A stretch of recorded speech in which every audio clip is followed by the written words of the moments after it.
नमस्कार मित्रों, मैं हूं डॉक्टर हरिनिवास। चैनल का नाम है संस्कृत साहित्य एवं संस्कृति महाभारत शांति पर्व। युधिष्ठिर का अगला प्रश्न है कि बांधवा कर्म वित्तम वा प्रज्ञा वेह पितामह। हे पितामह, बंधु बांधव, व्यक्ति के अपने कर्म, व्यक्ति का वित्त यानी धन, या प्रज्ञा यानी बुद्धि जो है, इनमें से किसको श्रेष्ठ मानना चाहिए, या इनमें से कौन सा ऐसा है जो व्यक्ति को किसी भी स्थिति में सफलता दिलवा सकता है? और जवाब तो आपको भी मालूम होगा, लेकिन पितामह जो कहते हैं हम उस बात को सुनते हैं। प्रज्ञा प्रतिष्ठा भूतानाम प्रज्ञा लाभा परोमतः प्रज्ञा निःश्रेयशीलोके प्रज्ञा स्वर्गो मतः सताम। देखिए, और सब चीजों की तो बात ही नहीं करते हैं, सीधी प्रज्ञा यानी बुद्धि की बात करते हैं कि बुद्धि जो है वही व्यक्ति को प्रतिष्ठा दिलवाती है। बुद्धि से ही व्यक्ति को लाभ की प्राप्ति होती है। बुद्धि ही ऐसी चीज है जिससे संपूर्ण कल्याण की प्राप्ति संभव है, और व्यक्ति स्वर्ग की प्राप्ति यानी सुखों की प्राप्ति भी इस बुद्धि के द्वारा ही कर सकता है। और फिर यहां पे उन्होंने कहा कि प्रहलादो नमुची मंकी, प्रहलाद, नमुची, मंकी वगैरह ने अपनी प्रज्ञा के बल से ही, जब उनके पास कुछ नहीं बचा तो सब कुछ प्राप्त कर पाए थे। इसके संदर्भ में इंद्र और काश्यप का एक संवाद है, उसको सुनाते हैं कि पूर्व काल में एक अत्यंत ही तेजस्वी और तपस्वी ऋषि कुमार काश्यप थे, लेकिन एक धनवान व्यक्ति जो अपने धन के अभिमान में जा रहा था, उस वैश्य ने उनका अनादर किया, उनको धक्का मार के गिरा दिया। तो काश्यप ऋषि कुमार को बड़ा बुरा लगा। देखिए, हमारी तो आत्माएं प्रसुप्त हो चुकी हैं, इसलिए हमें अब इन चीजों से कोई फर्क नहीं पड़ता है। आप चल रहे हैं, कोई पीछे से आपको हॉर्न बजा रहा है, कोई आपको बार बार जैसे कहते हैं ना कि गाली दे रहा है, इस तरीके से हॉर्न पे उंगली रख के भूल जाएगा। इस तरीके के व्यवहार हमारे साथ बहुत सारे लोग किया करते हैं, लेकिन हम उन चीजों को अब ध्यान पे नहीं देते हैं। ऐसा हो गया हमारे साथ। लेकिन ये तो तपस्वी थे, तो इनको बड़ा बुरा लग गया, और बुरा भी इतना बुरा लग गया कि इन्होंने निर्णय कर लिया कि यार, इस प्रकार की जिंदगी का तो कोई मतलब ही नहीं है कि कोई अपन को तुच्छ प्राणी जैसा समझ के और कहीं भी धक्का मार दे, कहीं भी गिरा दे। ऐसी जिंदगी का क्या मतलब है? अरे, जिंदगी तो धनवान लोगों की ये है कि जिनके पास धन है और वो धन की वजह से जैसे चाहे वैसे जिसके साथ चाहे व्यवहार कर सकते हैं। तो निर्णय कर लिया कि मैं तो आत्महत्या कर लूंगा, मैं मर जाऊंगा। ऐसे में श्रृगाल का रूप धारण करके इंद्र वहां पहुंचे हैं। इंद्र ये कहते हैं कि भाई, सभी प्राणी यानी सभी जितनी भी प्रकार की योनियां हैं, सभी चाहते हैं कि उनको किसी प्रकार से मनुष्य की योनि प्राप्त हो जाए। और आपको जब मनुष्य की योनि मिली है और आप उसको इस प्रकार से गंवा देना चाहते हैं, आत्महत्या करके इस प्रकार से बर्बाद कर देना चाहते हैं। और आप तो मनुष्य योनि में भी ब्राह्मण कुल में आपका जन्म हुआ है, आप कर्मों से भी ब्राह्मण हैं, आप तपश्चर्या करके अपने धर्म से भी ब्राह्मण हैं। तो मनुष्यो ब्राह्मणश्चापि श्रोत्रियश्चापि काश्यपे, ऊपर से आप श्रोत्रिय हैं। इस प्रकार का तो ये बड़ा ही दुर्लभ, यानी व्यक्ति ने कितने जन्मों में कितनी तपस्याएं की होंगी, कितने शुभ कर्म किए होंगे, तब उसको मनुष्य की योनि प्राप्त होती है। और उसमें भी मनुष्य योनि में आने के बाद आप बहुत वर्षों तक या कहिए जन्मों तक तपस्या करते हैं ना, तब ये ब्राह्मणत्व प्राप्त होता है। और ब्राह्मण कुल में जन्म हो जाने से कोई ब्राह्मण नहीं हो जाता है। उसके बाद श्रोत्रिय, जो आप इस प्रकार से तपस्वी हैं, जिस प्रकार से आप ब्राह्मणोचित तपस्या करते हैं, अपने धर्म का निर्वाह कर रहे हैं, ये तो और भी अनेकों जन्म की तपस्या का फल है।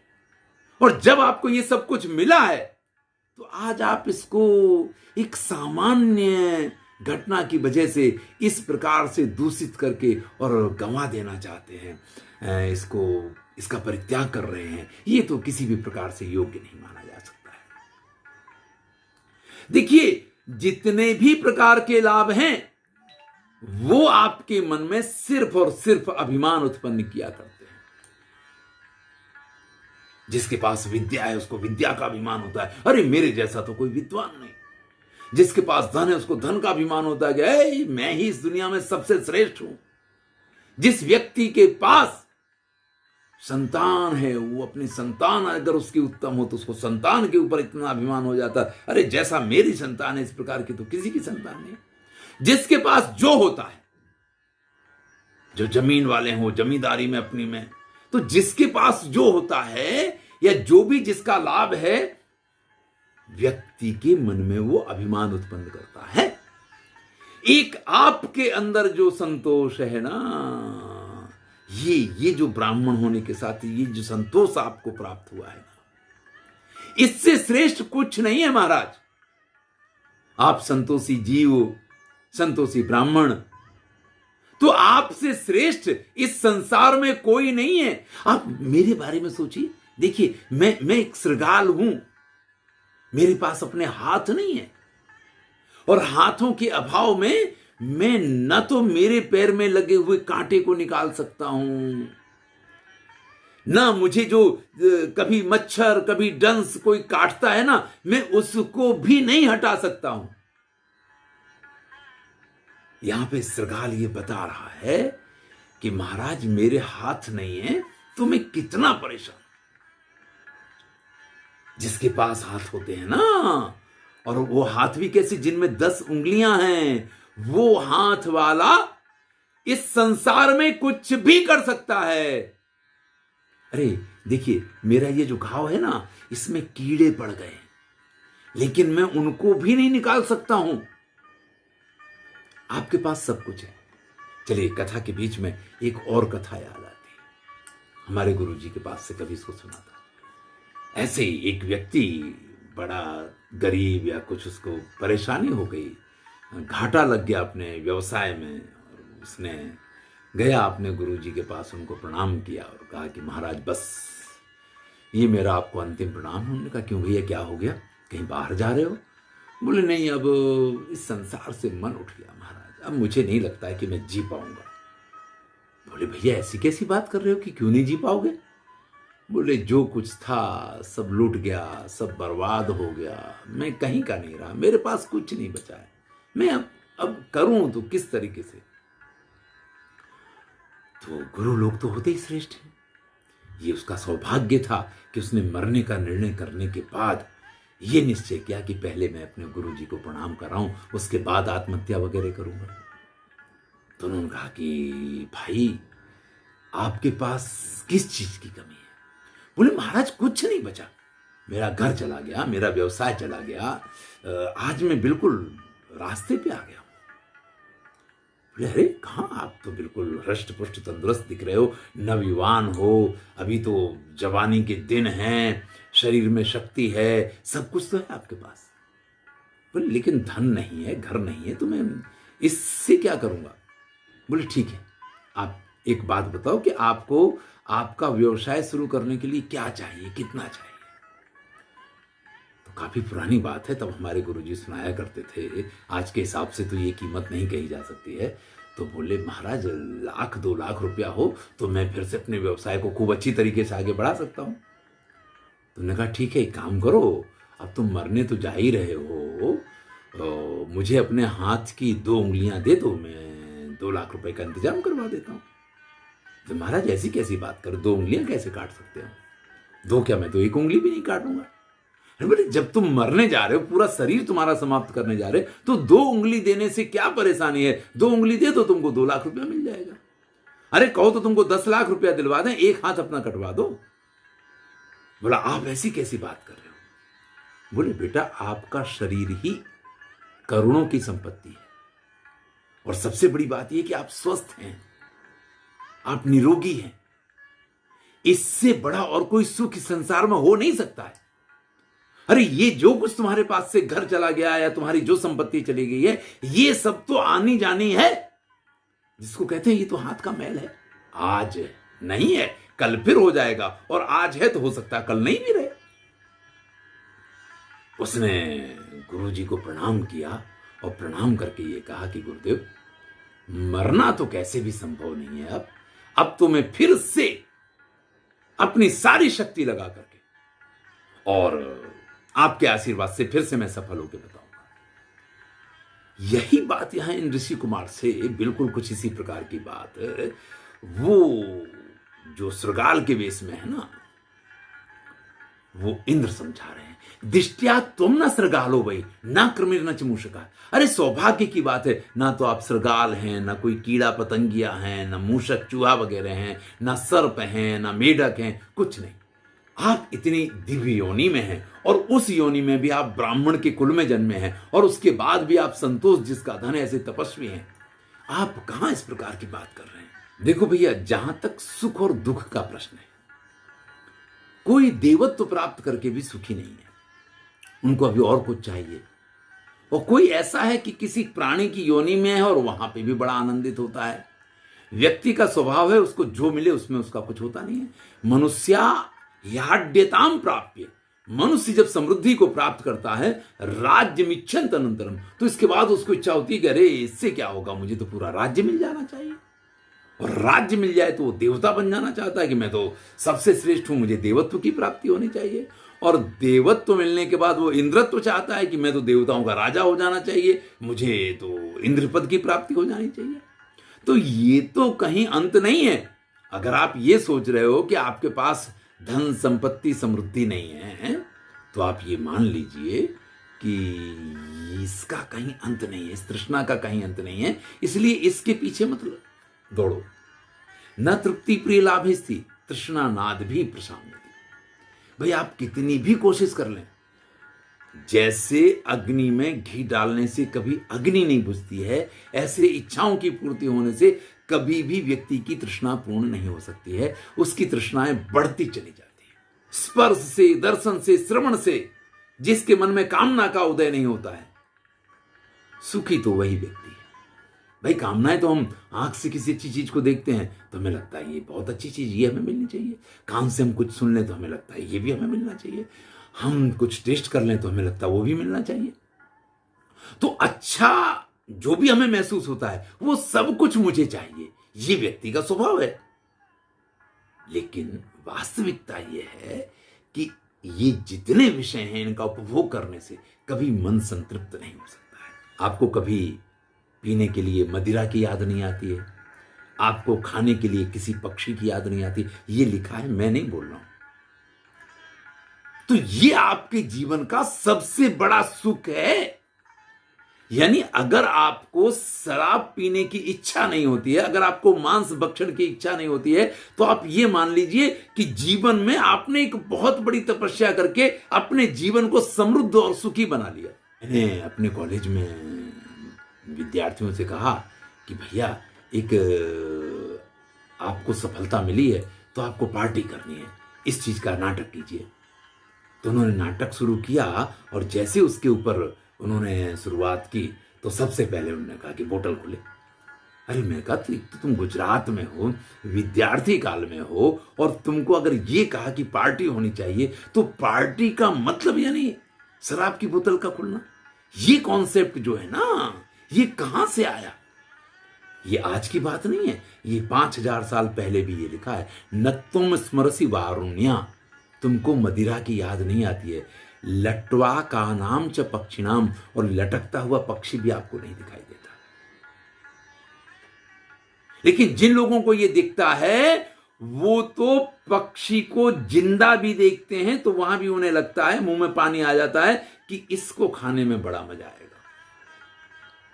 ऐसे लोगों से आप कितने दर्जे अच्छे हैं, आप हर तरीके से संतुष्ट हैं। यदि ब्राह्मण देहस्ते निरातंको निरामया अंगानि चा समग्राणी न च लोकेषु धिक्कृता।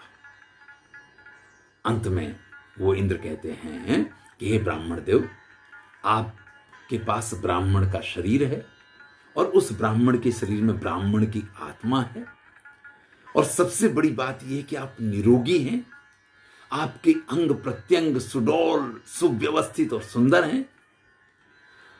आप किसी भी तरीके से धिक्कार के पात्र नहीं हैं। आप हर तरीके से प्रशंसनीय, पूजनीय और आदरणीय हैं। सब कुछ आपके पास इतना सुंदर है, फिर भी अगर आप इस प्रकार से अपने प्राण दे देना चाहते हैं तो इससे दुखद और कोई बात नहीं हो सकती है। काश्यप कुमार उस श्रृंगार की बातें सुनकर के होश में आ गए। ऐसे ही होता है। मैंने कहा कि जब उत्तम गुरु मिल जाए कोई तो फिर आप गलत मार्ग पे नहीं चल सकते हैं। इसीलिए तो गुरु का सबसे बड़ा महत्व है। तो श्रृंगार से कहते हैं कि आप हैं कौन, आप मुझे बताइए, क्योंकि आप श्रृंगार तो नहीं हो सकते हैं। तब इंद्र कहता है, नास्तिका सर्वशंकीचा मूर्खा पंडित मानिका तस्येयं फल निवृत्ति श्रृगालत्व मम दुजय। हे ब्राह्मण श्रेष्ठ, मैं नास्तिक था, सबके ऊपर शंका किया करता था, मूर्ख था लेकिन खुद को मानता पंडित था। उसका ये परिणाम है कि आज मुझे इस प्रकार की योनि की प्राप्ति हुई है।